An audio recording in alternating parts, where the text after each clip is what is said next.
उनके भेजे में क्या चल रहा है ये समझना इस समय बहुत ही मुश्किल है, क्योंकि वो कभी खुशी, कभी गम, कभी दोस्ती का रूप दिखाते हैं, कभी दुश्मनी का। समझ में नहीं आता कि वो चाहते क्या हैं, क्या करना चाहते हैं। भारत के साथ दोस्ती निभाना चाहते हैं या फिर हाथ धोकर के पीछे पड़ गए हैं दुश्मनी निभाने के लिए। दोस्तों, ये सब कुछ डोनाल्ड ट्रंप के द्वारा किया जा रहा है। अब अमेरिका ने भारत के लिए जो बेहद अहम चाबहार बंदरगाह से जुड़ी छूट थी उसे वापस ले लिया गया है। अब अगर भारत ने इस बंदरगाह पर कोई कदम उठाया तो सीधा अमेरिका के प्रतिबंध को झेलना पड़ेगा।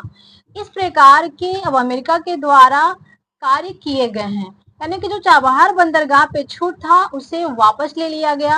अब सवाल ये उठता है दोस्तों कि क्या अमेरिका भारत को मजबूर करना चाहता है, विवश करना चाहता है अपने शर्तें मनवाने के लिए? क्या हमारे अरबों रुपए का निवेश जो है अब डूब जाएगा?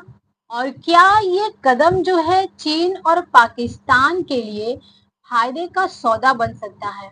दोस्तों, इन सभी के बारे में आज इस वीडियो में समझेंगे, इसलिए वीडियो के अंत तक जरूर बने रहिएगा। दोस्तों, ये समझेंगे कि अमेरिका के इस कदम के मायने क्या है, वो क्या चाहते हैं, भारत पर इसका सीधा असर किस प्रकार से होगा और आने वाले दिनों में बदलता हुआ भू राजनीतिक समीकरण किस प्रकार का होगा। दोस्तों, ये जो है 2018 में अमेरिका ने भारत को विशेष छूट दी थी ताकि हम ईरान के जो चाबहार बंदरगाह है उसका विकास कर सके।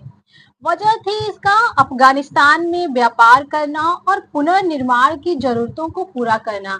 लेकिन अब 29 सितंबर 2025 से ये जो छूट है वो खत्म कर दी गई डोनाल्ड ट्रंप के द्वारा। इसका मतलब ये है दोस्तों कि जो भी कंपनी या फिर व्यक्ति इस बंदरगाह से जुड़ा होगा वह अमेरिका के प्रतिबंध को झेलेगा। अमेरिका का तर्क है कि ईरान को इससे अलग थलग करना है और उसे परमाणु समझौते के लिए मजबूर करना है। वो ईरान के साथ क्या करना चाहता है, नहीं करना चाहता, वो अलग बात है, लेकिन इस प्रकार से जो किए गए हैं डोनाल्ड ट्रंप के द्वारा, इसका असर, इसका इफेक्ट जो है भारत पे बहुत ही बुरा पड़ सकता है। दोस्तों, ईरान का चाबहार बंदरगाह जो है भारत के लिए एक दरवाजे जैसा है जो हमें सीधे अफगानिस्तान, रूस और यूरोप से जोड़ता है, हमें एंट्री दिलाता है। या पाकिस्तान के ग्वादर बंदरगाह जहां पे बात करें तो चीन के अरबों डॉलर निवेश किया है चीन ने, इसका सीधा जवाब था हमारे तरफ से। भारत ने इसमें अरबों रुपए का निवेश किया, रेलवे लाइन बनाई और INSTC से जोड़ा इसे। भारत के लिए ये सिर्फ व्यापार नहीं था बल्कि रणनीतिक सुरक्षा का एक अहम हिस्सा भी था।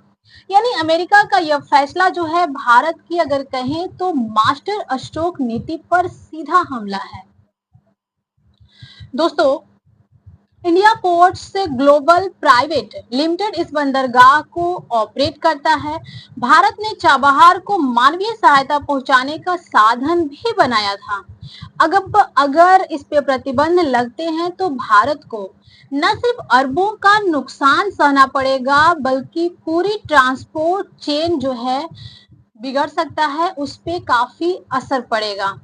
सवाल अब ये बनता है दोस्तों कि क्या भारत अमेरिका की नाराजगी मोल लेकर भी इस प्रोजेक्ट को आगे बढ़ाएगा या फिर डोनाल्ड ट्रंप के शर्तों को मानेगा? भारत को अब क्या करना चाहिए, आप कमेंट सेक्शन में जरूर बताइएगा। दोस्तों, पाकिस्तान का ग्वादर पोर्ट के बारे में आपको जानकारी होगी, पहले ही चीन के बेल्ट एंड रोड इनिशिएटिव का ये हिस्सा है।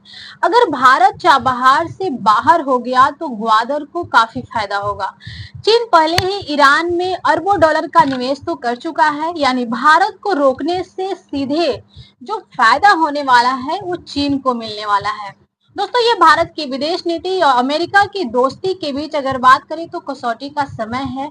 अब देखना आगे है कि भारत और अमेरिका के बीच किस प्रकार की बातें होती है, क्या होता है। दोस्तों, भारत के लिए फैसला जो है सिर्फ एक गहरी चुनौती लेकर नहीं आया है बल्कि बहुत ही उथल पुथल मचाने जैसा है, क्योंकि ये जो हमारे लिए चाबहार बंदरगाह था बहुत ही मायने रखता था।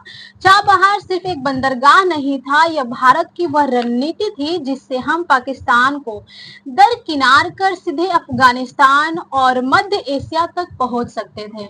लेकिन अब अमेरिका की मैक्सिमम प्रेशर पॉलिसी जो है भारत की मेहनत पर भारी पड़ती हुई दिखाई दे रही है। अब देखना यह होगा कि क्या भारत अमेरिका की शर्तें मानकर पीछे हटेगा या फिर अपनी स्वतंत्र विदेश नीति को दिखाते हुए ईरान और रूस के साथ खड़ा रहेगा। दोस्तों, चाबहार की यह जंग जो है सिर्फ व्यापार की नहीं, यह आने वाले समय में एशिया की राजनीति का भविष्य भी तय करेगी। तो आपको क्या लगता है दोस्तों, क्या भारत को अमेरिका की बात मानकर पीछे हट जाना चाहिए या फिर अपनी रणनीतिक स्वतंत्रता दिखाते हुए चाबहार को हर हाल में बचाना चाहिए? कमेंट में अपनी राय जरूर बताइएगा। तो दोस्तों, वीडियो अच्छी लगी हो तो लाइक कीजिएगा, अपने दोस्तों के पास शेयर कीजिएगा और चैनल पे नए हो तो सब्सक्राइब करके बेल आइकॉन जरूर प्रेस कीजिएगा। तो मिलते हैं नेक्स्ट वीडियो में, तब तक के लिए जय हिंद, जय भारत।